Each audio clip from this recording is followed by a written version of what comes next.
ଆସେ ଆଇଲେ ମୂଳିଗୁରୁ ଗାଁ ନ୍ୟାୟରେ ମୁଁ ଟିକେ ପୂର୍ବାପର ସମ୍ବନ୍ଧିତ କହିଦେଉଛି।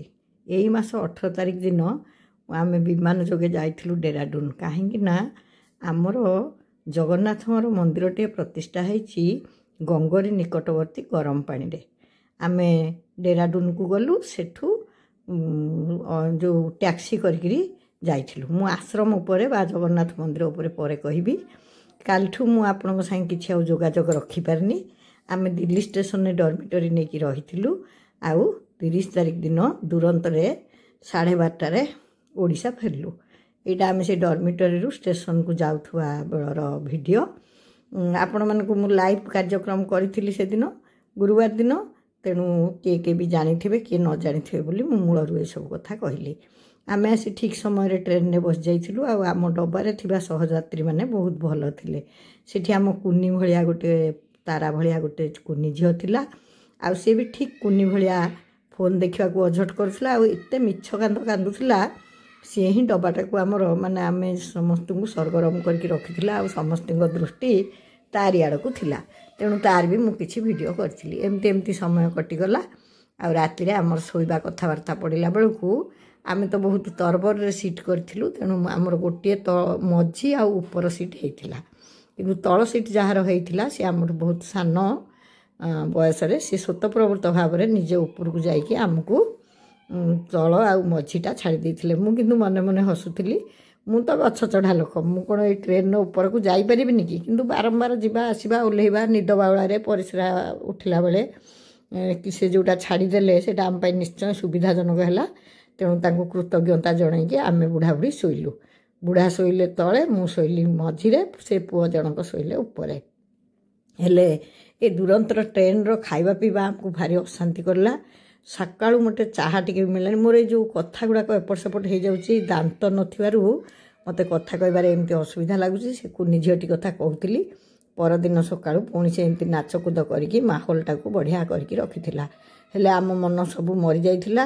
କାରଣ ଟ୍ରେନ୍ଟା 2 ଘଣ୍ଟା ବିଳମ୍ବ ହୋଇଯାଇଥିଲା। ଆମର 12ଟା ବେଳ ଖାଇବା ଦେବାର ନଥିଲା। ଦେଖୁନାହାନ୍ତି କି ଅଦ୍ଭୁତ ନିୟମ।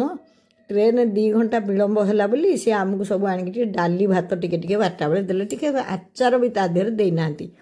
ରେଲୱେ ବାଲା କ'ଣ ଲାଭ କରୁନାହାନ୍ତି? ଗୋଟେ ସାଧାରଣ ଶିଷ୍ଟାଚାର। ତୁମେ ଲେଟ୍ କଲ, କାହାର କେତେ କ'ଣ କ୍ଷତି? ଭାତ ଡାଲି ଟିକେ ଦେଉଛ, ଟିକେ ଆଚାର ତା ଦେହରେ ଦେବନି? ଛାଡ଼ ସେ କଥା। ମନ ଦୁଃଖରେ ଆମେ ଆସି ମହାନଦୀରେ ଯେତେବେଳେ ଡେଇଁଲୁ, ମନ ଭାରି ଖୁସି ହେଇଗଲା ଯେ ଆମେ ଓଡ଼ିଶା ପାଖେଇ ଗଲୁ। ଆମ ପୁଅ ଯାଇକିରି ଷ୍ଟେସନରୁ ଆମକୁ ଆଣିବା ପାଇଁ ଅପେକ୍ଷା କରିଥିଲା। ଆମକୁ ବି ନେଇ ଆସିଲା। ପିଲାମାନେ ଷ୍ଟେସନରୁ ପାଛୋଟି ଆଣିଲେ ମନଟା ଭାରି ଖୁସି ଲାଗେ ଯେ ଆମେ ଘରେ ନଥିବାରୁ ତାଙ୍କର ମନରେ ଟିକେ ଅଭାବବୋଧ ଥିଲା। ସେଥିପାଇଁ ସେମାନେ ସବୁ କାମକୁ ପଛ କରି ଆମକୁ ଷ୍ଟେସନକୁ ନେଇ ଆସିଲେ। ମୁଁ ତ ଆପଣମାନଙ୍କୁ କହିଥିଲି ମୁଁ ଘରକୁ ଗଲେ ପଖାଳ ଖାଇବି। ହେଲେ ଆମ ଘରେ କ'ଣ ଏତେ ବଡ଼ ହାଣ୍ଡିରେ ପଖାଳ ହେଇଥିଲା? ତାହେଲେ ଆପଣମାନେ କହିଲେ ମୁଁ ଏ ପଖାଳ କେଉଁଠି ଖାଉଛି? ମୋର ସେଇ ପ୍ରିୟ ଜାଗା, ପ୍ରିୟ ଅନୁଷ୍ଠାନ, ଯେଉଁଥିପାଇଁ ହିଁ ଆମେ ଏଠିକି ଯାଇଥିଲୁ, ଟ୍ୟାଲେଣ୍ଟ ରିସୋର୍ସ ସେଣ୍ଟରରେ। ସାର୍ ତ ସେଠିକି ଗଲା ମାନେ ନ ଖୁଆଇକି ଛାଡ଼ନ୍ତିନି। ଆମକୁ ବି ବହୁତ ଭୋକ ହେଇଯାଇଥିଲା, କାହିଁକିନା 1:30 ହେଇଯାଇଥିଲା। ଆମେ ସେଠି ଏଇ ଛୁଙ୍କା ପଖାଳ ହେଇଥିଲା, ଅଭଡ଼ା ପଖାଳ, ଆନନ୍ଦରେ ଖାଇଲୁ। ଘରକୁ ଆସିଲୁ। ଉପରଓଳି କଥା ଆଉ କିଛି କହୁନି। ବହୁତ ବାଧା ଲାଗିଲା। ମୁଁ ଚୁପଚାପ ଶୋଇପଡ଼ିଥିଲି। ପରଦିନ ସକାଳୁ ମାନେ ଆଜି ଦୀପ୍ତି ଗଲା ତାଙ୍କ ଗାଁକୁ। ସେ ସବୁବେଳେ ପଞ୍ଚୁକ ଥାକରେ ଗାଁକୁ ଯାଏ।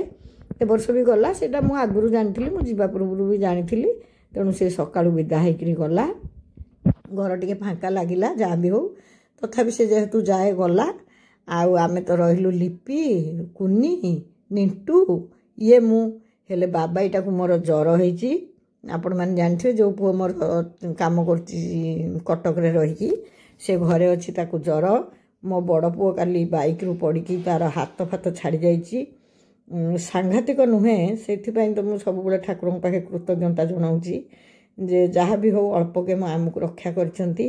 କିନ୍ତୁ କାଲି ମନଟା ବହୁତ ଦୁଃଖ ଲାଗିଲା ଯେ ମୁଁ ସେଠି କେମିତି ଥିଲି ଆଉ ଏଠିକି କେମିତି ଆସିଲି। ମୋ ପିଲାମାନେ ଏତେ ବଡ଼ ବଡ଼ ହେଇଗଲେଣି, ସେମାନଙ୍କର ସୁବିଧା ଅସୁବିଧା ତଥାପି ମୋତେ ଏତେ ବ୍ୟାକୁଳିତ କରୁଛି। ସେସବୁ କଥା ଭାବିକିରି ମନ ଦୁଃଖ ହେଲା। ଆଜି ବି ଟିକେ ଡେରିରେ ଉଠିଲି। ଉଠିକି ମୁଣ୍ଡ କାନ ଧୋଇକି ଠାକୁର ଘରକୁ ଗଲି। ମୋ ଠାକୁରଙ୍କ ବେକରେ ଫୁଲମାଳ ନାହିଁ। କାଲି ମୁଁ ମାଳ ଗୁନ୍ଥିବି, ଆଉ ଆପଣମାନଙ୍କୁ ଦେଖେଇବି। ଆଜି ବୋହୂମାନେ ମୁରୁଜ କରିଥିଲେ। ମୁଁ ତ ଯାଇକି ଦେଖିଲା ବେଳକୁ ଆମ ଧଳା ମନ୍ଦାର ଗଛରେ ଗୋଟେ ଗୋଲାପୀ ମନ୍ଦାର ଫୁଟିଥିଲା। ମୋତେ ଫୁଲ ଫୁଟିଲେ ବହୁତ ଖୁସି ଲାଗେ। ମୁଁ ଆଗରୁ କହିଛି ଗୋଲାପୀ ଫୁଲ ଫୁଟିଲେ ମୋତେ ବହୁତ ଖୁସି ଲାଗେ। ଆଉ ଅନାବନା ହେଇ ଉଠିଥିବା ଏଇ ଯେଉଁ ହଳଦିଆ ଫୁଲ ଗୁଡ଼ିକ ମୁଁ ନଥିବା ଭିତରେ ଏତେ ପରିମାଣରେ ଫୁଟିଛି, ବହୁତ ଖୁସି ଲାଗିଲା। ଏ ଗଛ ମୁଁ ଲଗେଇନି, ଗଲା ବର୍ଷର ମଞ୍ଜି ପଡ଼ିକି ମନକୁ ମନ ଉଠିକି ଏଇ ଗଛ ଆମ ଅଗଣାର ଶୋଭାବର୍ଦ୍ଧନ କରୁଛି।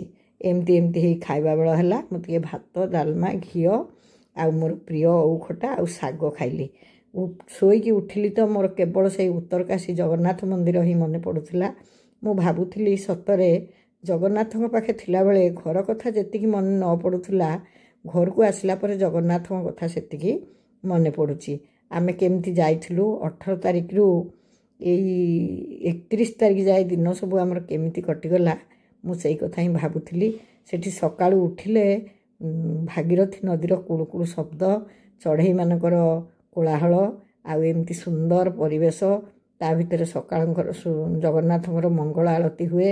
ମୁଁ କେଉଁଠି ବି ଜଗନ୍ନାଥଙ୍କର ମଙ୍ଗଳ ଆଳତୀ ଦେଖିବାର ସୁଯୋଗ ପାଇନି, କିନ୍ତୁ ସେଇଠି ସବୁଦିନ ମୁଁ ଉଠିକି ଗାଧୁଆ ପାଧୁଆ ସାରି ଦେଇଥାଏ ଏତିକି ବେଳକୁ।